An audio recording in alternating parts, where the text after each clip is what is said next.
convivendo ao lado de tantas estrelas da música naquele período tão especial, Julinho volta a pensar no rádio e a idealizar um programa que em pouco tempo viria a ser um dos maiores sucessos da história do FM brasileiro. Comprei um equipamento.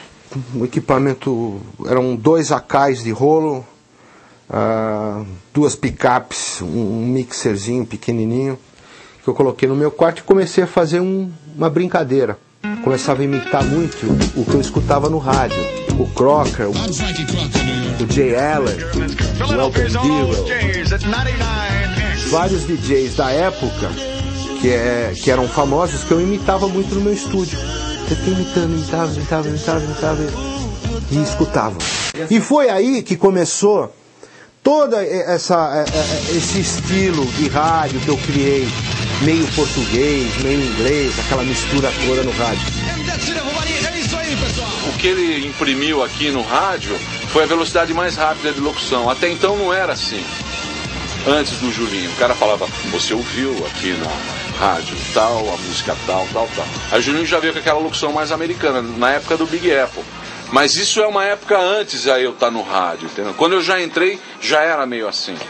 Quer dizer, eu não sou tão velho quanto o Julinho Mazei.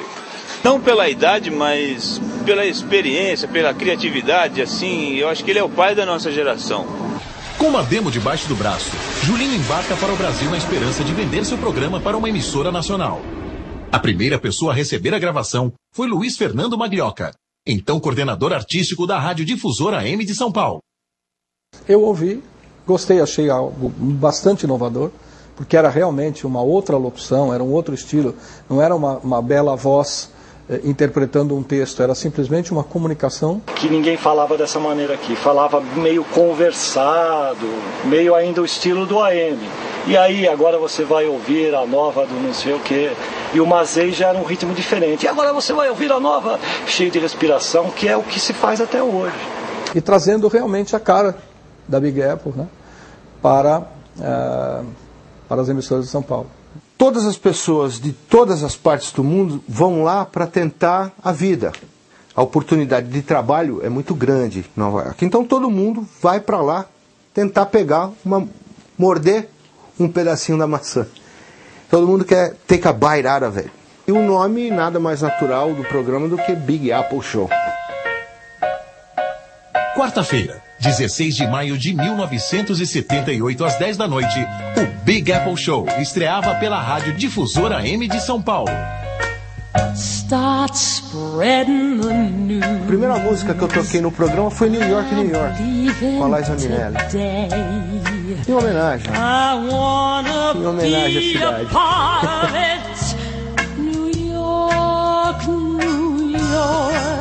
Fazia tudo no programa.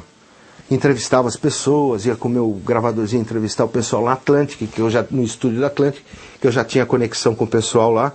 Tudo era diferente no programa que ele apresentava. Primeiro, eu me lembro até da frase inicial, Nova York é um tabuleiro de xadrez. Ele ensinava, no primeiro programa que viria a ser o piloto e também o que foi ao ar pela primeira vez, como é que se andava em Nova York.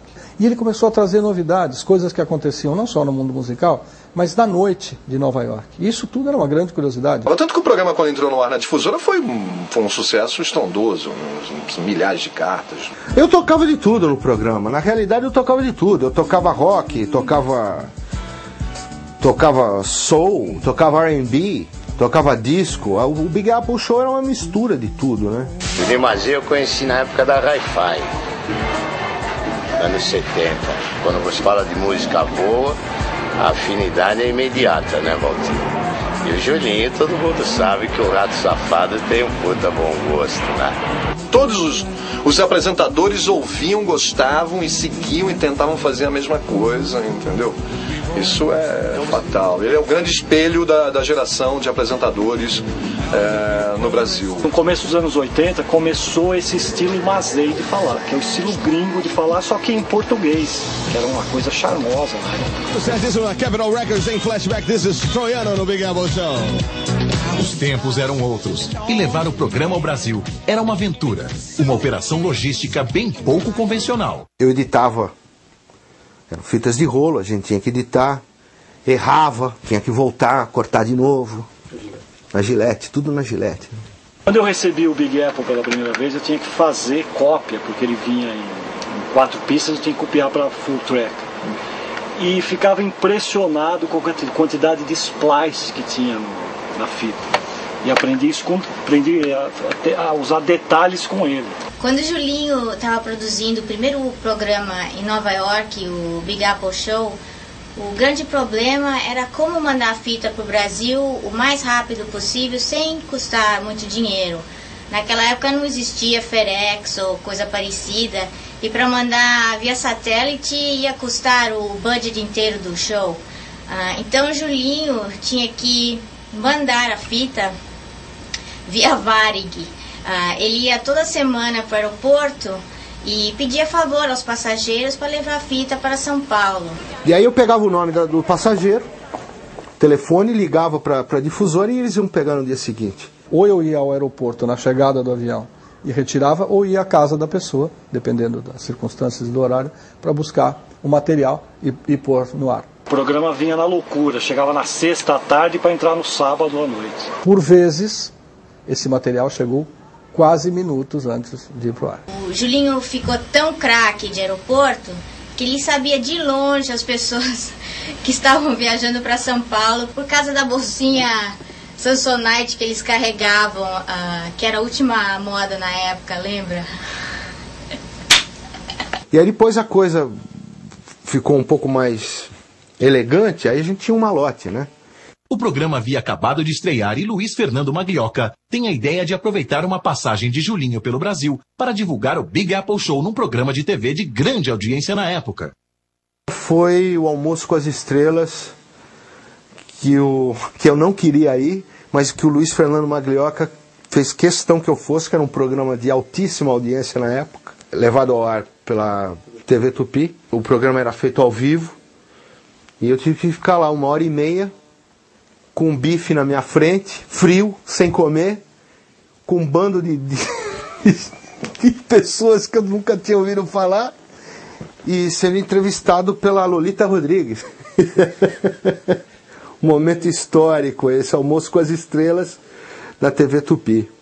O Julinho era um privilegiado que tinha chance de viver nos Estados Unidos, a chance de ver e ouvir, ou seja, visitar a rádio, frequentar as emissoras e saber o que se estava fazendo.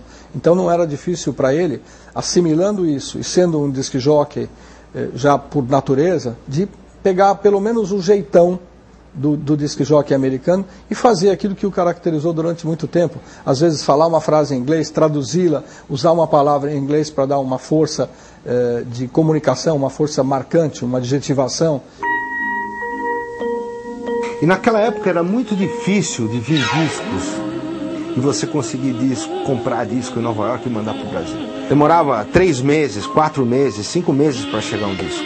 Então, essa vantagem de estar em Nova York, no início do movimento disco, foi muito interessante, inclusive, para o programa, porque as pessoas tinham a oportunidade de ver os lançamentos, de ouvir os lançamentos no programa. Não existia outro lugar. Não tinha como conseguir discos importados. Então você gravava de programas de rádio e depois soltava e tocava no baile. Meu ídolo era o Big Apple Show.